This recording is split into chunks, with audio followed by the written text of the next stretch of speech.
दो रिक्शे वाले रात में पुराने कोठे के पास से गुजर रहे थे।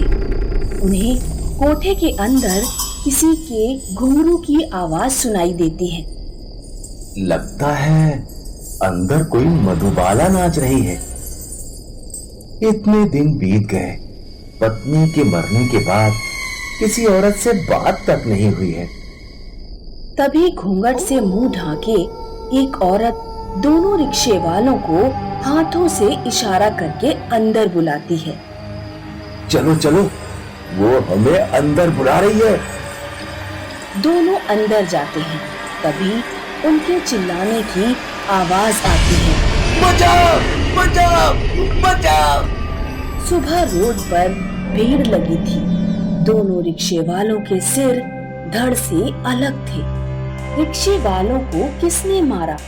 क्या है पुराने कोठे का राज?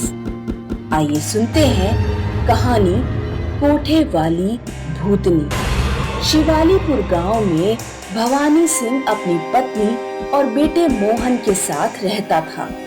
भवानी सिंह का बेटा मोहन आवारा था। देर रात तक अपने दोस्तों के साथ घूमता रहता। एक दिन मोहन रात के 12 बजे तक घर लौटा। आ गए नवाब? कहाँ भटक रहा था इतनी रात तक? घड़ी में टाइम देख जरा। पिताजी, अब मैं बड़ा हो गया हूँ। अब ये टोका टाकी मुझे अच्छी नहीं लगती। ओहो, आवारा गर्दी करने के लिए मैं बड़ा हो गया हूँ और पैसे कमाने के लिए बड़ा नहीं हुआ। पैसे भी कल से तू अपने ही आप कमाएगा। सुन रही हो? कल से इस नालायक को एक फूटी कौड़ी मत देना। कल क्यों, मैं अभी चला जाता हूँ। सुन तो बेटा, अभी इतनी रात में कहाँ जा रहा है? मोहन अपनी माँ की बात नहीं सुनता और रात में ही घर से बाहर चला जाता है। मोहन नशे में था। वो चलते चलते पुरानी कोठी के पास पहुँच जाता है। एक औरत जिसका आधा मुंह ढका हुआ है, पैर उल्टे हैं, घुंघरू पहनी हुई है और छम छम करते हुए कोठे के बाहर आती है और मोहन को बुलाती है। मोहन कोठे की तरफ बढ़ ही रहा था कि तभी वहाँ मोहन का एक दोस्त आ जाता है। अरे मोहन, यहाँ क्या कर रहा है? तुझे वो कोठे के अंदर लड़की दिखाई पड़ रही है? लड़की वहाँ से गायब हो चुकी थी। मुझे तो वहाँ कोई लड़की दिखाई नहीं पड़ रही। तुझे जरूर चढ़ गई है। इस कोठे के पास मत आया कर। यहाँ कई लोगों की लाशें मिल चुकी हैं। अब तू ये बता, तू यहाँ कर क्या रहा है? बाप ने घर से निकाल दिया। चल मेरे घर चल। मोहन और रमन सड़क पर चल रहे थे। तभी वहाँ एक लड़की दौड़ती हुई आती है। सुनो, वो मेरी बहन को कोठे पर उठाकर ले गए हैं। मेरे साथ चलो, मेरी मदद करो। भाग यहाँ से, हमें कुछ नहीं पता। तू ये क्या कर रहा है रमन? हमें इस लड़की की मदद करनी चाहिए। इसके चक्कर में मत पड़, ये कोई जाल हो सकता है। कैसी पागलों जैसी बातें कर रहा है? तू जा, मैं इस लड़की की मदद करना चाहता हूँ। रमन अपने घर चला जाता है और मोहन लड़की के साथ कोठे पर पहुँचता है। जैसे ही रमन कोठे के अंदर पहुँचता है, लड़की गायब हो जाती है। मोहन देखता है कि 3 आदमी, जिनमें एक मोहन के पिता भी हैं, एक औरत को इधर उधर खींच रहे हैं। अरे, हमसे भागकर कहाँ जाएगी? पहले तो रोजाना यहाँ नाचा करती थी। मुझे छोड़ दो, अब मेरी शादी हो चुकी है। ऐसे कैसे छोड़ दें? मोहन तुरंत भागकर अपने घर जाता है। उधर भवानी सिंह अपनी पत्नी के साथ सो रहा था। भवानी की आँख खुलती है। एक औरत जो घुंघरू पहने हुए थी, भवानी सिंह के सीने पर बैठकर उसका गला दबा रही है। बचाओ! बचाओ! तभी मोहन वहां पहुंचता है। औरत गायब हो जाती है। पिताजी, कौन थी वो? आपका उस पुराने कोठे से क्या लेना देना है? 20 साल पहले की बात है। वो मेरे जवानी के दिन थे। उस पुराने कोठे पर महफिल जमा करती थी और हुसैना नाम की एक लड़की नाचा करती थी। हुसैना को गांव के एक लड़के से प्यार हो गया। लड़का भी उससे प्यार करता था। दोनों की शादी हो गई। हुसैना ने कोठे पर आना छोड़ दिया, लेकिन गांव के शराबियों ने, जिनमें मैं भी शामिल था, हुसैना का पीछा नहीं छोड़ा। एक दिन हम 3 दोस्त हुसैना के घर गए और उसके पति को मार दिया और हुसैना को कोठे पर उठा लाए। जब हुसैना ने नाचने से मना किया तो हमने उसे भी मार दिया। हुसैना की आत्मा भटक रही है, लोगों की जानें ले रही है, और इसके लिए आप और आपके दोस्त जिम्मेदार हैं। मुझे अपने किए पर बहुत पछतावा है बेटा, लेकिन अब वो मेरा पीछा नहीं छोड़ रही। आप मेरे साथ उस कोठे पर चलिए। मोहन भवानी सिंह को लेकर कोठे पर जाता है। तभी हुसैना की आत्मा वहां आती है। मुझे माफ कर दो हुसैना, मुझे अपने किए पर बहुत पछतावा है। तुम लोगों ने मेरे पति और मुझे मार दिया, इतनी आसानी से कैसे माफ कर दूं? मैं तेरा खून पीकर रहूंगी भवानी सिंह। हुसैना, इन्हें माफ कर दो, इन्हें अपने किए पर बहुत पछतावा है। तुम चाहो तो मेरी जान ले लो।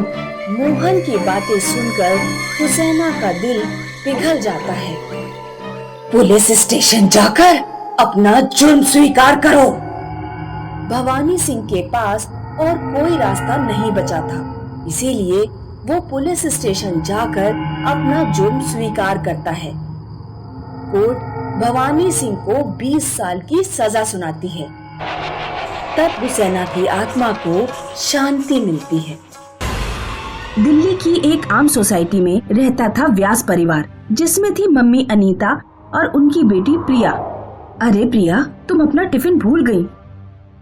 मम्मी रहने दो, अब मुझे लेट हो रहा है। मेरे फ्रेंड्स मेरा वेट कर रहे हैं, मैं कैंटीन में कुछ खा लूंगी। ओहो, ये आजकल के बच्चे भी ना।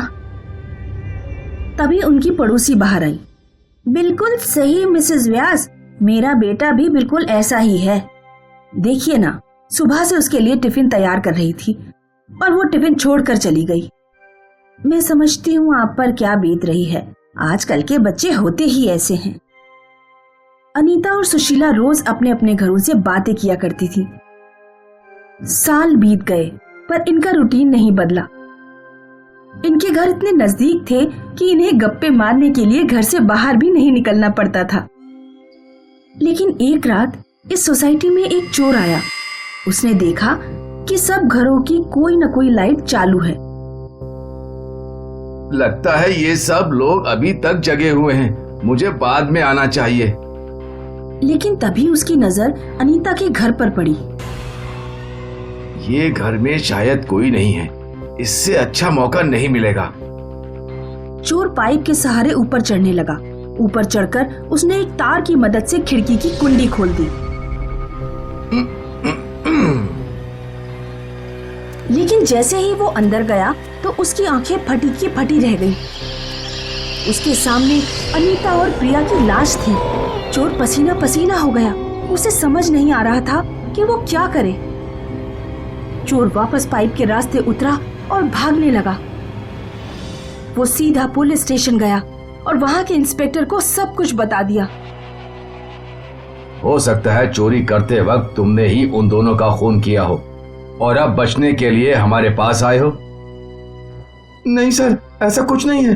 वो लाशें देखकर मैं डर गया और सीधा यहाँ आ गया। मैं चोर हूँ सर, हत्यारा नहीं। इसको गिरफ्तार कर लो हवलदार। चोर को जेल में बंद करके इंस्पेक्टर और हवलदार अनीता के घर के लिए निकले। इंस्पेक्टर ने अपना पंचनामा शुरू कर दिया।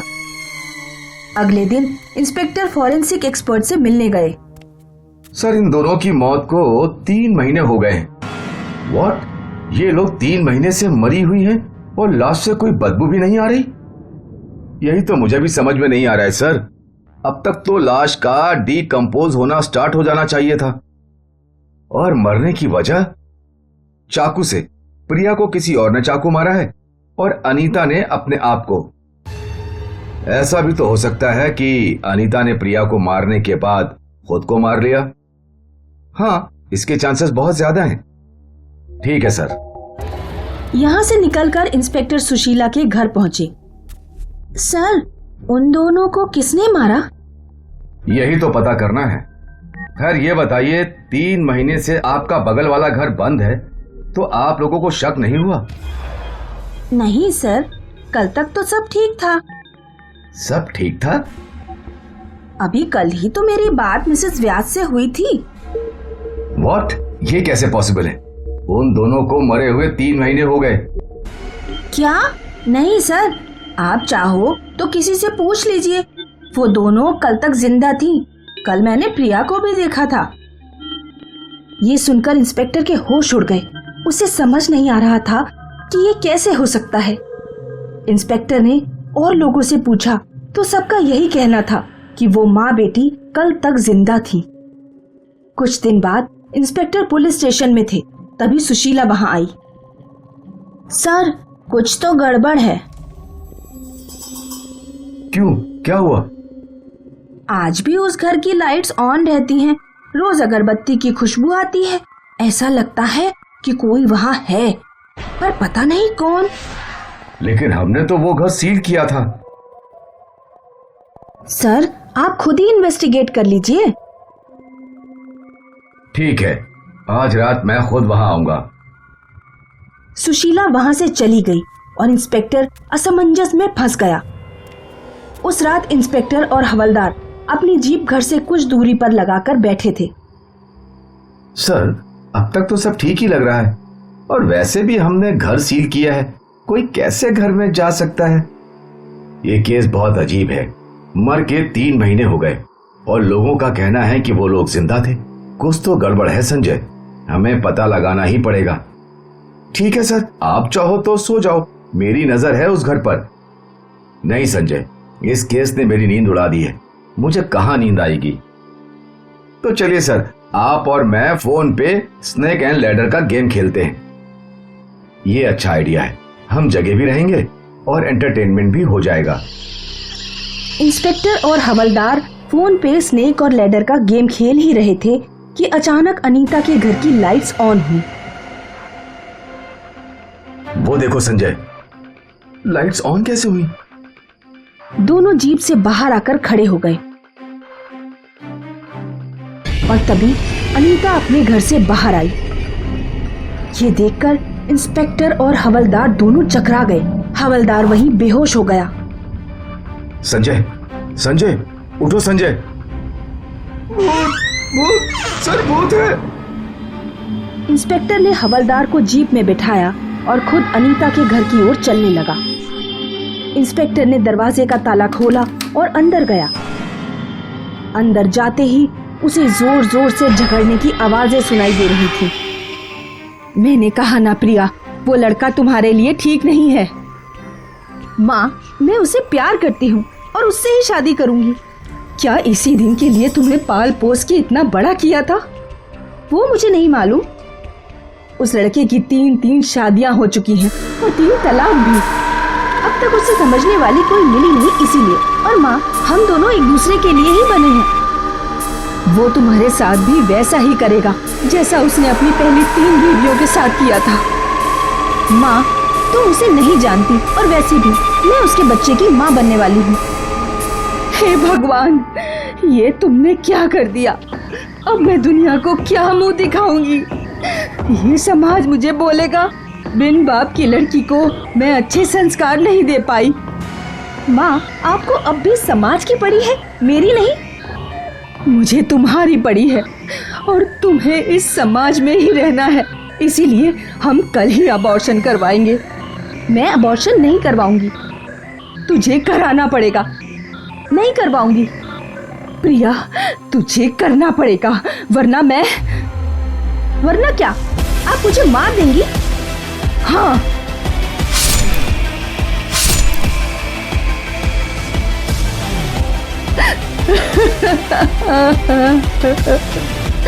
मेरी प्यारी बच्ची।